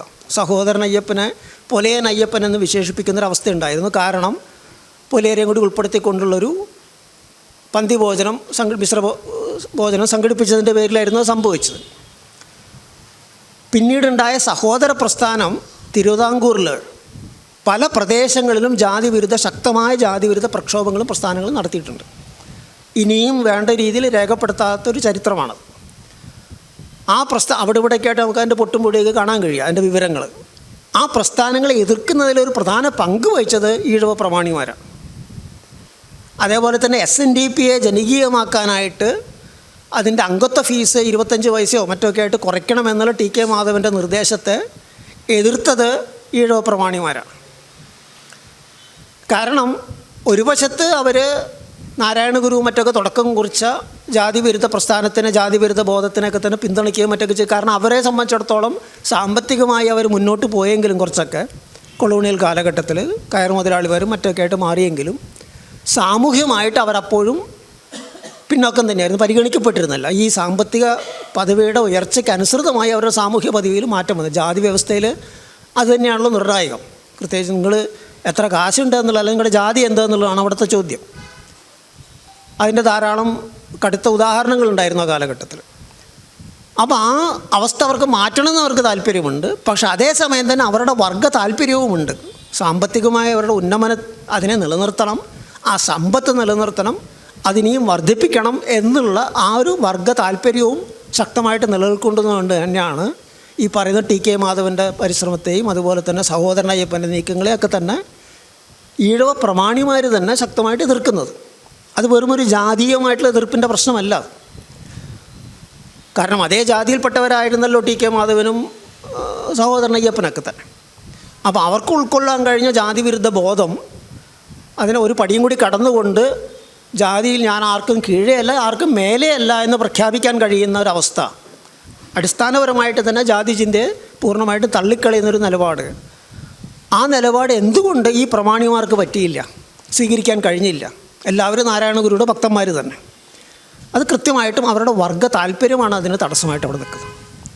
അപ്പോൾ ആ വർഗവും ജാതിയും തമ്മിൽ ഇടകലർന്നും പരസ്പരം ബന്ധപ്പെട്ടും തുടർച്ചയായിട്ട് നിലനിൽക്കുന്നതാണ് നമുക്ക് ഈ കാലഘട്ടം മുതൽ കാണാൻ പറ്റും. അപ്പോൾ പിന്നെ വരുന്നൊരു പ്രശ്നം, ജാതി നശീകരണം എന്ന് പറയുന്നത് ഈ പറയുന്ന ചൂഷക മർദ്ദക ബന്ധങ്ങളെ, അതിൻ്റെ അധികാരത്തിനെ ഇല്ലാതാക്കലാണ് അതിൻ്റെ നിർണായക പ്രശ്നമെന്ന് തിരിച്ചറിഞ്ഞാൽ ഇതെങ്ങനെ കഴിയുമെന്നൊരു ചോദ്യമുണ്ട്. ഇതിന് നേതൃത്വം കൊടുക്കാൻ കഴിയുന്ന ആശയശാസ്ത്രം എന്ത്, ചിന്താ പദ്ധതി എന്ത് എന്നൊരു ചോദ്യമുണ്ട്. എൻ്റെ അഭിപ്രായത്തിൽ അതിന് അംബേദ്കർ ചിന്താഗതിക്ക് അത് പോരാ എന്ന് തന്നെയാണ്. സമീപകാലത്തായിട്ടിങ്ങനെ ഡോക്ടർ അംബേദ്കറുടെ ചിന്തകളെയും മാർക്സിസത്തിനെയും സമന്വയിപ്പിക്കാൻ കഴിയും, പരസ്പരം കൂട്ടിക്കലർത്തി ഒരു പുതിയൊന്നുണ്ടാക്കാൻ കഴിയുമെന്നൊക്കെ പറഞ്ഞ പല അഭിപ്രായങ്ങൾ ഇപ്പോൾ TT ശ്രീകുമാർ, B രാജീവൻ ഉൾപ്പെടെയുള്ള ആൾക്കാരൊക്കെ അങ്ങനെ അഭിപ്രായപ്പെടുന്നവരാണ്. അവസരവാദപരമായിട്ട് CPMകാർ നീൽ ലാൽ സിന്ദാബാദ് എന്ന് പറഞ്ഞിട്ട് മുദ്രാവാക്യം വിളിക്കാറുണ്ട്. നീൽ എന്ന് പറഞ്ഞാൽ ഡോക്ടർ അംബേദ്കറുടെ പ്രസ്ഥാനത്തിൻ്റെ കൊടിയായിട്ടുള്ള നീലക്കൊടിയും, ലാൽ എന്ന് പറഞ്ഞാൽ ചെങ്കൊടിയും. അങ്ങനെ കൂട്ടി യോജിപ്പിക്കാൻ കഴിയുന്ന രണ്ട് ചിന്താധാരകളല്ല ഇവ രണ്ടും എന്നാണ് എൻ്റെ അഭിപ്രായം. കാരണം രണ്ടിൻ്റെയും വ്യത്യസ്തമായിട്ടുള്ള ചിന്താ പദ്ധതികളാണ്, രണ്ടിൻ്റെയും അടിസ്ഥാന നിലപാടുകൾ വ്യത്യസ്തമാണ്, അതിൻ്റെ വിശകലന ഗണങ്ങളും വ്യത്യസ്തമാണ്. അപ്പോൾ അതുകൊണ്ട് തന്നെ അത് കൂട്ടിച്ചേർക്കുക എന്ന് പറഞ്ഞു കഴിഞ്ഞാൽ രണ്ടിനെയും ഇല്ലാതാക്കുന്ന, നശിപ്പിക്കുന്നതിന് തുല്യമാണ്. മറിച്ച് പരസ്പരം പങ്കുവയ്ക്കാവുന്ന, പഠിക്കാവുന്ന, സ്വയം സ്വീകരിക്കാവുന്ന ധാരാളം രണ്ടിലുമുണ്ട്.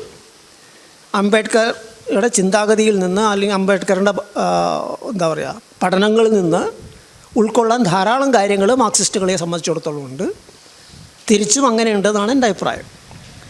അപ്പോൾ അവിടെ എന്താണ് ഇക്കാര്യത്തിൽ മാർക്സിസ്റ്റുകൾക്ക് ഉൾക്കൊള്ളാൻ കഴിയുക എന്ന് ചോദിച്ചു കഴിഞ്ഞാൽ അവിടെ വരുന്നൊരു അടിസ്ഥാന പ്രശ്നം ഈ പറയുന്ന അംബേദ്കറിൻ്റെ നിരീക്ഷണം, അതായത് ജാതി എന്ന് പറയുന്നത് തൊഴിൽ വിഭജനം മാത്രമല്ല തൊഴിലാളികളുടെ വിഭജനവും കൂടിയാണ് എന്നുള്ള നിരീക്ഷണം.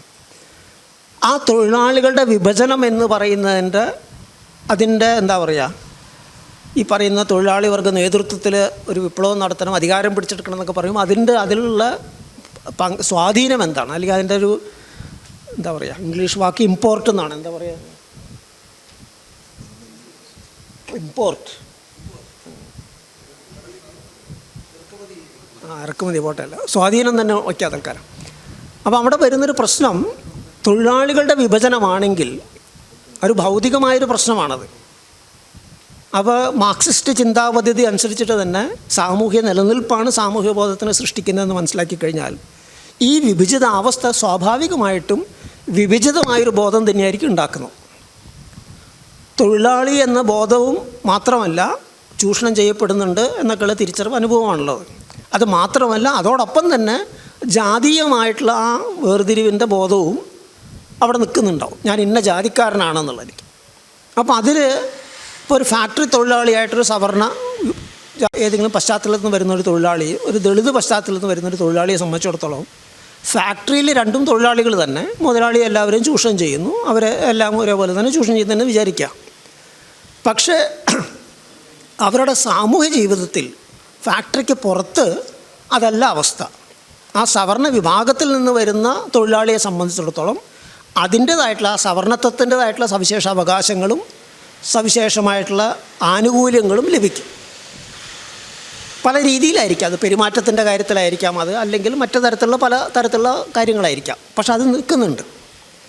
അത് നിൽക്കുന്നിടത്തോളം കാലം, അതിൻ്റെ ഭാഗമായിട്ട് ആ തൊഴിലാളി നിൽക്കുന്നിടത്തോളം കാലം ഇവരെല്ലാവരെയും മർദ്ദിക്കുന്ന ഈ ജാതി വ്യവസ്ഥയുടെ, ഈ ചൂഷക സമ്പ്രദായത്തിൻ്റെ, അതുപോലെ തന്നെ അതിൻ്റെ ആശയശാസ്ത്രപരമായ ബ്രാഹ്മണ്യത്തിൻ്റെ ഒരു പങ്കാളിയാകുന്നുണ്ട് ആ തൊഴിലാളി. ബോധപൂർവമായാലും അബോധപൂർവമായാലും അതൊരു പങ്കാളിയാകുന്നുണ്ട്. അങ്ങനെ അതിൽ പങ്കാളി ആയിക്കൊണ്ട് എങ്ങനെയാണ് ഈ പറയുന്ന തൊഴിലാളി വർഗ ഐക്യം എന്നുള്ളത്, തൊഴിലാളി വർഗ ബോധം എന്നുള്ളത് ആർജിക്കാൻ കഴിയുക? സാധ്യമായ കാര്യമല്ല. അതിൻ്റെ തിക്താനുഭവങ്ങൾ ബോംബെ മിൽ സമരമൊക്കെ ആയിട്ട് ബന്ധപ്പെട്ട് ഡോക്ടർ അംബേദ്കർ തന്നെ ചൂണ്ടിക്കാണിക്കുന്നുണ്ട്. ഈ പറയുന്ന മിൽ തൊഴിലാളികൾക്കിടയിലുള്ള ജാതി വിഭജനവും അതിനെ അഭിസംബോധന ചെയ്യാനായിട്ട് കമ്മ്യൂണിസ്റ്റ് പാർട്ടി അന്ന് മടിച്ചു നിന്നതും, തൊഴിലാളി ഐക്യത്തിൻ്റെ പേരിൽ അത് നമ്മൾ ഉന്നയിക്കേണ്ട എന്നും പറഞ്ഞ് മടിച്ച് മാറി നിന്നതും, അതേസമയം തന്നെ തിരിച്ച് ആ വിഷയത്തിൽ ഉന്നയിക്കാനായിട്ട് ഡോക്ടർ അംബേദ്കറിൻ്റെ നേതൃത്വത്തിൽ തൊഴിലാളികൾ, ദളിത് തൊഴിലാളികൾ മുന്നോട്ട് ഇറങ്ങിയ കാര്യങ്ങളൊക്കെ അംബേദ്കർ മുന്നോട്ട് വിവരിക്കുന്നുണ്ട്. എന്ന് പറയുമ്പോൾ ആ ജാതി വിഭജനത്തിൻ്റെ യാഥാർത്ഥ്യത്തെ, ജാതി സമൂഹത്തിൻ്റെ യാഥാർത്ഥ്യത്തെ അഭിസംബോധന ചെയ്യാതെ അതൊരു യാഥാർത്ഥ്യമായി അംഗീകരിച്ചുകൊണ്ട് അതിനെതിരെ സമരം ചെയ്യണം എന്നുകൂടി ഇതിലുള്ള തിരിച്ചറിവോടുകൂടിയുള്ള ട്രേഡ് യൂണിയൻ പ്രവർത്തനവും തൊഴിലാളി പ്രവർത്തനവും ഇല്ലാത്തിടത്തോളം കാലം ആ ഐക്യം എന്ന് പറയുന്നത് ഉപരിപ്ലവമായൊരു ഐക്യം, ഒരു പരിധിവരെ ഒരു ഐക്യം ഉണ്ടായിരിക്കും. മുതലാളിക്കെതിരെ എല്ലാവരും തൊഴിലാളി എന്നുള്ള ഒരു പൊതു ഐക്യം ഉണ്ടാവുമെങ്കിലും അത് പൊളിയും. അതാണ് ആ മിൽ സമരത്തിലൊക്കെ ഉണ്ടായത്. കാരണം ചില മേഖലകളിൽ ദളിത് തൊഴിലാളികളെ പ്രവേശിപ്പിക്കാൻ പാടില്ല എന്ന് പറഞ്ഞിട്ടുള്ള സവർണ തൊഴിലാളികളുടെ ശാഠ്യവും അതിനെ ഉപയോഗപ്പെടുത്തിക്കൊണ്ട് മുതലാളിമാർ നടത്തിയ കളികളൊക്കെയാണ് പിന്നീട് നമ്മൾ അവിടെ കാണാൻ കഴിഞ്ഞത്. അപ്പോൾ ആ ഒരു വിഷയം, പക്ഷെ അതേസമയം തന്നെ അത് മാത്രമല്ല അനുഭവം നമ്മൾ ഓർക്കണം. ഇപ്പോൾ ഡോക്ടർ അംബേദ്കറുടെ തന്നെ നിർണായകമായൊരു നേതൃത്വത്തിൽ മഹാരാഷ്ട്രയിൽ നടന്ന വേറൊരു സമരമുണ്ട്, കർഷകരുടെ ഖോത്ത് വിരുദ്ധ സമരം. ഖോത്ത് എന്ന് പറയുന്നത് അന്നത്തെ കാലത്തുണ്ടായിരുന്നൊരു ജാതി ജന്മിത്തത്തിൻ്റെ ഒരു ചൂഷണ രീതിയായിരുന്നു, സമ്പ്രദായമായിരുന്നു, ഭൂബന്ധങ്ങളുടെയും മറ്റൊക്കെ പാട്ട സമ്പ്രദായത്തിൻ്റെ. അതിനെതിരെ ഉള്ളൊരു ശക്തമായൊരു പ്രക്ഷോഭം, കർഷകരുടെ ഒരു പ്രക്ഷോഭം ഡോക്ടർ അംബേദ്കറുടെ നേതൃത്വത്തിൽ ഉയർന്നു വരുന്നുണ്ട്. ആ പ്രക്ഷോഭത്തിൽ ദളിതർ മാത്രമല്ല, കുൺബികൾ എന്ന് പറയുന്ന പിന്നാക്കക്കാരായിട്ടുള്ള ജാതികളും അത്യാവശ്യം ചില മറ്റ് സവർണ ജാതികൾപ്പെട്ട ആൾക്കാരും, ഇതുപോലെ ഈ തരത്തിൽ ഭൂമിയും ജന്മിമാരുടെ അടുത്ത് നിന്ന് പാട്ടത്തിനൊക്കെ എടുത്ത് കൃഷി ചെയ്യുന്ന ആൾക്കാരും എല്ലാവരും ഐക്യപ്പെടുന്നുണ്ട്. അതിശക്തമായൊരു പ്രക്ഷോഭമായിട്ട് ഉയർന്നു വരുന്നുണ്ട്. ആ ഖോത്ത് സമ്പ്രദായത്തിനെ പരിഷ്കരിക്കാനായിട്ട് ഡോക്ടർ അംബേദ്കർ തന്നെ ഒരു നിയമനിർമ്മാണത്തിൽ ശ്രമമൊക്കെ നടക്കുന്നുണ്ട്. അപ്പോൾ അവിടെ നമ്മൾ കാണാൻ കഴിയുന്ന എന്താണ്, അവരുടെ വർഗ താല്പര്യം അവരെ ഒന്നിപ്പിക്കുന്നുണ്ട്. ആ പ്രക്ഷോഭത്തിൻ്റെ വിശദ വിവരങ്ങൾ ഇതുവരെ മനസ്സിലാക്കാൻ കഴിഞ്ഞിട്ടില്ല. അന്ന് ആ കാലഘട്ടത്തിൽ ഡോക്ടർ അംബേദ്കറുടെ എഴുത്തുകൾ, മറാഠിയിൽ തന്നെയുള്ള എഴുത്തുകൾ ഞാൻ വായിച്ചു നോക്കിയിട്ടുണ്ട്. പക്ഷെ അതിലൊന്നും തന്നെ ഈ ജാതി പ്രശ്നം എങ്ങനെയാണ് അതിൽ കൈകാര്യം ചെയ്തത്, കാരണം വ്യത്യസ്ത ജാതികളിൽപ്പെട്ട ആൾക്കാർ ഇതിൽ പങ്കാളിയാകുന്നുണ്ടല്ലോ. അപ്പോൾ ഇവിടെ മിൽ തൊഴിലാളികൾക്കിടയിൽ ഉണ്ടായിരുന്നത് പോലെയുള്ള പ്രശ്നങ്ങൾ അവിടെ ഉണ്ടായിരുന്നോ, അതെങ്ങനെ അഭിസംബോധന ചെയ്തു, എങ്ങനെ കൈകാര്യം ചെയ്തു എന്നുള്ള വിശദ വിവരങ്ങളില്ല. പക്ഷേ ശക്തമായൊരു ഐക്യം കെട്ടിപ്പടുക്കുന്നതിൽ വിജയിച്ചു എന്നുള്ളതും അതിന് നേതൃത്വം കൊടുത്ത ദളിതനായ ഡോക്ടർ അംബേദ്കർ തന്നെയാണ് അതിൻ്റെ മുൻനിരയിൽ ഉണ്ടായതെന്നും, മുൻനിരയിൽ ഡോക്ടർ അംബേദ്കർ നിൽക്കുമ്പോൾ തന്നെയാണ് ഈ പറയുന്ന കുൺബികളായിട്ടുള്ള മറാഠി കർഷകരും മറ്റൊക്കെ അതിൽ പങ്കാളികളായതൊരു യാഥാർത്ഥ്യമുണ്ട്. അപ്പോൾ അതിൽ നിന്ന് നമുക്ക് എന്തോ ആ രീതിയിൽ അത് ഏതെങ്കിലും ഒരു രീതിയിൽ അത് അഭിസംബോധന ചെയ്തിട്ടുണ്ട് എന്ന് വ്യക്തമാണ്. എന്താണെന്നുള്ളത് കൂടുതൽ പഠിക്കേണ്ട ഒരു കാര്യമാണ്. ഏതായാലും ഞാൻ എൻ്റെ വായനയിൽ അത് ഇവിടെയും കാണാൻ കഴിഞ്ഞിട്ടില്ല. അപ്പോൾ ഈ ഒരു വിഷയം, അതായത് വർഗപരമാണ് പ്രശ്നം എന്ന് പറയുമ്പോൾ അത് ജാതിയെ അവഗണിച്ചു കൊണ്ടുള്ളൊരു സമീപനത്തിൻ്റെ പ്രശ്നമല്ല.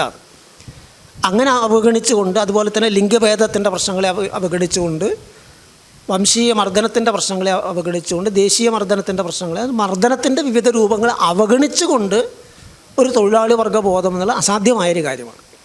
അത് വെറും സാമ്പത്തിക താല്പര്യത്തിൽ മാത്രം ഒതുങ്ങി നിൽക്കുന്ന ഒരു ബോധമായിരിക്കും, വിലപേശലിൻ്റെ ഒരു ബോധമായിരിക്കും. മാർക്സ് മുന്നോട്ട് വെച്ച തൊഴിലാളി വർഗ്ഗ ബോധമായിരിക്കില്ല.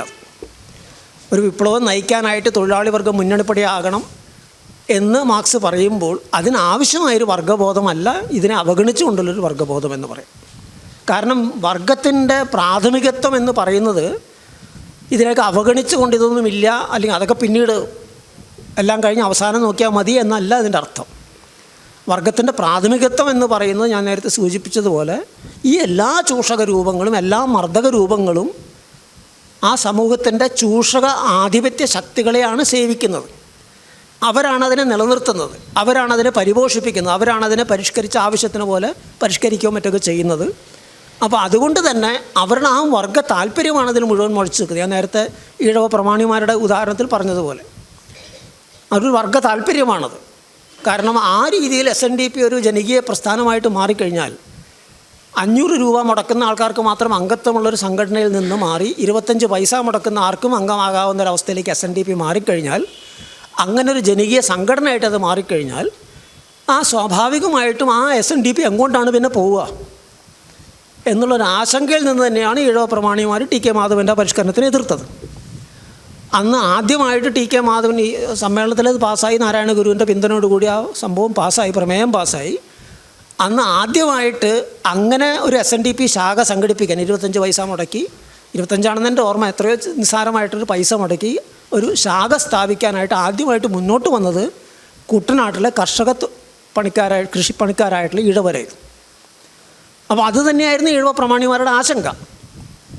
കാരണം ഇങ്ങനെ വിപുലീകരണം ഉണ്ടായിക്കഴിഞ്ഞാൽ അത് അവരുടെ തന്നെ നിലനിൽപ്പിനെ ബാധിക്കും, അവരെ ചോദ്യം ചെയ്യുന്നതിലേക്ക് എത്തിച്ചേരും എന്ന വർഗപരമായൊരു തിരിച്ചറിവാണ് അവരതിനെ എതിർത്തത്. അപ്പോൾ ആ വർഗത്തിൻ്റെ പ്രാഥമികത്വം എന്ന് പറയുന്ന ഈ തിരിച്ചറിവിനെയാണ് ഞാൻ മനസ്സിലാക്കുന്നത്.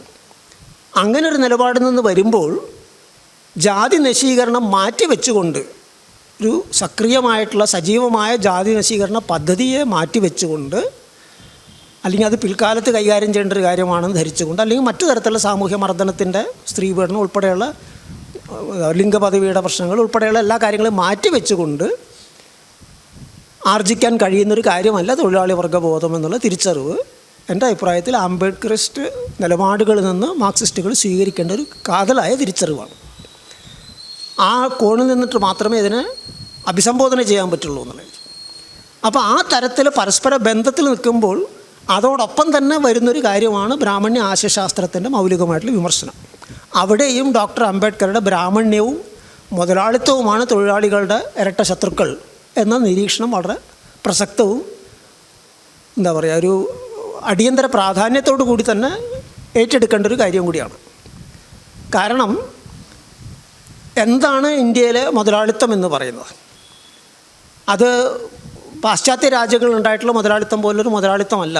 കൊളോണിയൽ കാലഘട്ടത്തിലൂടെയാണ് ഇവിടുത്തെ ഈ മുതലാളിത്തം പ്രധാനമായിട്ടും. അതിനു മുമ്പ് ചില നീക്കങ്ങളൊക്കെ ഉണ്ടായിരുന്നു, വളർച്ചകളൊക്കെ ഉണ്ടായിരുന്നുവെങ്കിലും അതിനൊക്കെ അമർച്ച ചെയ്ത് പിന്നീട് വരുന്നൊരു മുതലാളിത്തം, നമ്മളുടെ ഇവിടുത്തെ കുത്തക മുതലാളിമാരെന്ന് പറഞ്ഞാൽ ടാറ്റ, ബിർള മുതലായിട്ടുള്ള വൻകിട മുതലാളിമാരുടെ ചരിത്രം നോക്കിക്കഴിഞ്ഞാൽ അത് അഭേദ്യമായ രീതിയിൽ ബ്രാഹ്മണ്യവുമായിട്ട് ഇടകലർന്ന് തന്നെയാണ് വരുന്നത്.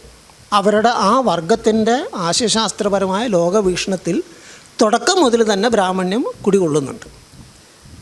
ഒരിക്കലും ബ്രാഹ്മണ്യത്തിനെ ഒരു ജന്മിത്തത്തിൻ്റെ, ജാതി ജന്മിത്തത്തിൻ്റെ പഴയ കാലത്തിൻ്റെ ഒരു ആശയം നൽകി നിരാകരിച്ചു കൊണ്ടുള്ള ഒരു മുതലാളിത്ത ചിന്താഗതി അല്ല വളർന്നത്. അതുകൊണ്ടാണ് അതിനെ ഞങ്ങൾ മാവോയിസ്റ്റുകൾ ഉദ്യോഗസ്ഥ മേധാവിത്വ മുതലാളിത്തം എന്ന് വിശേഷിപ്പിക്കുന്നത്. കാരണം ഭരണകൂടമായിട്ട് ബന്ധപ്പെട്ടുകൊണ്ടും നാടുവാഴിത്വവുമായിട്ട് ഇടകലർന്നുകൊണ്ടും സാമ്രാജ്യത്വവുമായിട്ട് ഇടകലർന്നുകൊണ്ടും വളർന്നു വരുന്നൊരു മുതലാളിത്തമാണ്.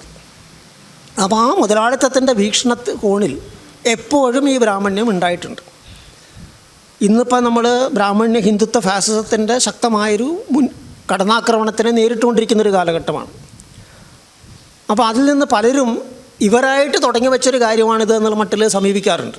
അതായത് RSSും സംഘപരിവാറുമായിട്ട് തുടങ്ങി വെച്ചൊരു കാര്യമാണെന്ന്. പക്ഷേ നമ്മുടെ രാഷ്ട്രീയ ചരിത്രം പരിശോധിച്ച് കഴിഞ്ഞാൽ ബ്രിട്ടീഷ് കാലം മുതൽ തന്നെ ഈ ആശയഗതി ഇവിടെ നിലനിന്നിരുന്നുവെന്നും അതിൻ്റെ വിവിധ രൂപങ്ങളിൽ, ചില ഘട്ടങ്ങളിൽ തീവ്ര രൂപത്തിൽ, ടിളക്കിൻ്റെ മറ്റു കാലഘട്ടത്തിൽ തീവ്ര രൂപത്തിൽ, അതിനു മുമ്പ് ഗോഖലെയുടെ കാലത്തിൽ മിതവാദ രൂപത്തിൽ, വീണ്ടും ഗാന്ധിയുടെ കാലഘട്ടത്തിൽ മിതവാദ രൂപത്തിൽ, ഇന്ദിരാഗാന്ധി മുതൽ വീണ്ടും തീവ്ര രൂപത്തിലേക്ക് കടക്കുന്ന ഒരു പ്രക്രിയ ഈ ബ്രാഹ്മണ്യത്തിന് എക്കാലവും നിലനിർത്തിക്കൊണ്ട് അവരുടെ വർഗപരമായ ആവശ്യങ്ങളായിട്ട് ബന്ധപ്പെട്ടുകൊണ്ട് ഒന്നുമില്ലെങ്കിൽ അതിനെ മിതവാദപരമായിട്ടോ അല്ലെങ്കിൽ പരോക്ഷമായിട്ടോ അതല്ലെങ്കിൽ പ്രത്യക്ഷമായിട്ടും തീവ്രമായിട്ടും ഉന്നയിക്കുന്ന, അടിച്ചേൽപ്പിക്കാൻ ശ്രമിക്കുന്ന ഈ ഒരു സമ്പ്രദായം, ഈ ഒരു രീതി നമ്മുടെ ഇന്ത്യൻ ഭരണവർഗ്ഗങ്ങളിൽ, പ്രത്യേകിച്ചും അതിൻ്റെ ഈ ദല്ലാൽ ബൂഷ വർഗത്തിനെ സംബന്ധിച്ചിടത്തോളം നമുക്ക് കാണാൻ കഴിയും. ഒരിക്കലും അത് സംഘപരിവാറായിട്ട് തുടക്കം കുറിച്ചൊരു കാര്യമൊന്നുമല്ല. സംഘപരിവാറിന് പൊന്തി വരാൻ അവസരം ഒരുക്കിയത് തന്നെ ഈ ഒരു ഭരണവർഗത്തിൻ്റെ ഈ നിലപാട് മാറ്റമായിട്ട് ബന്ധപ്പെട്ടുകൊണ്ടാണ്. പരോക്ഷമായിട്ടുള്ള മിതവാദപരമായ ബ്രാഹ്മണ്യത്തിൻ്റെ സ്ഥാനത്ത് പ്രത്യക്ഷമായിട്ടുള്ള, പച്ചയായിട്ടുള്ള എന്ന് വെച്ചാൽ ഒരു മറയുമില്ലാതെ അവതരിപ്പിക്കപ്പെടുന്ന തീവ്രമായ ബ്രാഹ്മണ്യം ഇനി ആവശ്യമാണെന്നുള്ളൊരു തിരിച്ചറിവിലേക്ക് ഭരണവർഗം വരുന്നതോടുകൂടിയാണ് മൂലയിൽ ഒതുക്കിയിരുന്നിരുന്ന സംഘപരിവാറിന് പടിപടിയായിട്ട് വളർന്നു വന്ന് ഇന്ന് മുഴുവൻ രാജ്യത്തിനെ വിഴുങ്ങാൻ കഴിയുന്നൊരു അവസ്ഥയിലേക്ക് എത്താൻ കഴിഞ്ഞിട്ടുള്ളത്. ആ ഭരണവർഗ പിന്തുണ ഉണ്ടായിരുന്നില്ല, ഒരിക്കലും കഴിയുന്നൊരു അതിൻ്റെ സംഘടനാ മികവ് കൊണ്ടൊന്നും നടന്ന കാര്യമല്ല. അപ്പോൾ അതുകൊണ്ട് തന്നെ ഈ ബ്രാഹ്മണ്യത്തെ, മുതലാളിത്തത്തിനെ എതിർക്കുക പോലെ തന്നെ തൊഴിലാളി വർഗം ഈ ബ്രാഹ്മണ്യത്തിനെ, അതിൻ്റെ ആശയശാസ്ത്രത്തിന്, അതിൻ്റെ നിലപാടുകളെ കർക്കശമായ രീതിയിൽ തന്നെ ആക്രമിച്ചില്ല എങ്കിൽ എങ്ങനെയൊക്കെയാണ് അത് നമ്മളുടെ ചിന്തകളെ സ്വാധീനിക്കുന്നത്, എങ്ങനെയൊക്കെയാണ് നമ്മളുടെ ഇപ്പോൾ ഇവിടെ നേരത്തെ ഇവിടെ ഉദ്ഘാടനം ചെയ്ത ടീച്ചർ ചില ഉദാഹരണങ്ങൾ ചൂണ്ടിക്കാണിക്കുകയുണ്ടായി. എന്താണ് നമ്മൾ താരാട്ടുപാട്ടായിട്ട് കാണേണ്ടത്? ഇരിയമ്മൻ തമ്പിയുടെ താരാട്ടുപാട്ടാണോ, അതല്ല ഇവിടെ നേരത്തെ ചില വരികൾ ഇവിടെ ഉദ്ധരിക്കുകയുണ്ടായി, നമ്മളിപ്പോൾ അനുസ്മരിച്ചു കൊണ്ടിരിക്കുന്ന സണ്ണിയുടെ വരികളാണോ? രണ്ടും രണ്ടാണത്, ഒന്നല്ല. കാരണം ഒന്ന് ഒരു സവർണത്വത്തിൻ്റെ ചൂഷക വ്യവസ്ഥയുടെ തലപ്പത്ത് നിന്നുകൊണ്ട് അതിൻ്റെ ഒരു സുഖശീതളമായിട്ടുള്ള അന്തരീക്ഷത്തിൽ നിന്നുകൊണ്ടുള്ള താരാട്ടുപാട്ടാണ്. മറ്റത് ദാരിദ്ര്യത്തിൻ്റെ, സാമൂഹ്യമായിട്ടുള്ള അടിച്ചമർത്തലിൻ്റെ, അവമതിപ്പിൻ്റെ തലത്തിൽ നിന്നുകൊണ്ടുള്ള നിന്നുള്ളൊരു പാട്ടാണ്. അതിന് താരാട്ടുപാട്ടെന്ന് വിശേഷിപ്പിക്കാമെന്ന് എനിക്കറിയില്ല. ഏതായാലും ഒരു യാഥാർത്ഥ്യത്തിനാണ് ഇത് പ്രതിഫലിപ്പിക്കുന്നത്. ആ യാഥാർത്ഥ്യം ഇന്ന് കേരളത്തിൽ നമുക്ക് അത്രയ്ക്ക് പച്ചയായിട്ട് കാണാൻ കഴിയാറില്ല. പക്ഷേ കേരളം വിട്ടുകഴിഞ്ഞാൽ ഇന്നും വളരെ പച്ചയായിട്ട് തന്നെ വ്യാപകമായിട്ട് കാണാൻ കഴിയുന്നൊരവസ്ഥ തന്നെയാണ്. അപ്പോൾ ഈ വേർതിരിവുകൾ സാഹിത്യത്തിലായാലും കൊള്ളാം, സംസ്കാരത്തിലായാലും കൊള്ളാം, സിനിമയുടെ നിരൂപണത്തിലായാലും കൊള്ളാം, ഏത് മേഖലയിലായാലും ശരി, ബ്രാഹ്മണ്യത്തിനെ കീറിമുറിക്കുന്ന, അതിനെ തുറന്നു കാട്ടുന്ന, അതിനെ മുച്ചൂടും അറുത്തു മാറ്റുന്ന രീതിയിലുള്ളൊരു പുതിയൊരു അവബോധം സൃഷ്ടിക്കുന്ന ഇടപെടലുകൾ മറ്റു തരത്തിലുള്ള ഭൗതിക സമരങ്ങളോടൊപ്പം തന്നെ ഏറെ പ്രാധാന്യമുള്ളൊരു കാര്യമാണ്. അതാണ് ഡോക്ടർ അംബേദ്കർ ബ്രാഹ്മണ്യവും ഈ പറയുന്ന മുതലാളിത്തവുമാണ് ഇരട്ട ശത്രുക്കളെന്ന് പറഞ്ഞത്. അതിലേതെങ്കിലും ഒന്നിനെ ആദ്യം എതിർത്ത് പിന്നെ മറ്റേനെ നോക്കാമെന്നല്ല പറഞ്ഞത്. രണ്ടും ഒരേ സമയത്ത് ആക്രമിക്കേണ്ടവർ തന്നെയാണ്. കാരണം പരസ്പര ബന്ധിതമാണത്, വേർപെട്ടല്ല നിൽക്കുന്നത്. ഇന്ന് നമ്മൾ അഭിമുഖീകരിക്കുന്ന ബ്രാഹ്മണ്യം പഴയ ബ്രാഹ്മണ്യമല്ല. അപ്പോൾ ഉദാഹരണത്തിന് മോഹൻ ഭാഗവത്തിൻ്റെ പ്രസംഗങ്ങൾ നിങ്ങൾ ശ്രദ്ധിച്ചിട്ടുണ്ടായിരിക്കുമല്ലോ. ജാതി ശരിയല്ല, അത് ശരിയല്ല, ഇത് ശരിയല്ല, നമ്മളെല്ലാവരും ഒന്നാണ്, മറ്റാണ്, മറിച്ചാണ്, ഇനിയിപ്പോൾ ഹിന്ദു രാഷ്ട്രം പ്രഖ്യാപിക്കേണ്ട കാര്യമൊന്നുമില്ല, അതൊക്കെ ആയിക്കഴിഞ്ഞിരിക്കുന്നു എന്നൊക്കെ വളരെ നല്ല നിലയ്ക്ക് സൗമ്യമായിട്ടൊക്കെ പറയുമ്പോൾ തന്നെയാണ് മുസ്ലിം സുഹൃത്തുക്കൾ കൊല്ലപ്പെടുന്നതും, ദളിതർ ആക്രമിക്കപ്പെടുന്നതും, സ്ത്രീകളെ ബലാത്സംഗം ചെയ്യുന്നതും, വീടുകൾ തകർക്കുന്നതും, അതും തകൃതിയായിട്ട് തന്നെ നടക്കുന്നുമുണ്ട്. അപ്പോൾ ഈ ഒരു യാഥാർത്ഥ്യത്തിനെ നമ്മൾ അഭിമുഖീകരിക്കണമെങ്കിൽ ഈ പറഞ്ഞ പോലെ ഇത് രണ്ടിനെയും നമ്മൾ ആക്രമിക്കണം, രണ്ടിനെയും എതിർക്കണം. അവിടെ ഒരു വർഗ്ഗ കാഴ്ചപ്പാട് തന്നെയാണ് ആവശ്യം എന്നാണ് എൻ്റെ അഭിപ്രായം. അപ്പോൾ ഇത്രയും പറഞ്ഞുകൊണ്ട് ഞാൻ അവസാനിപ്പിക്കുകയാണ്. അഭിവാദ്യം.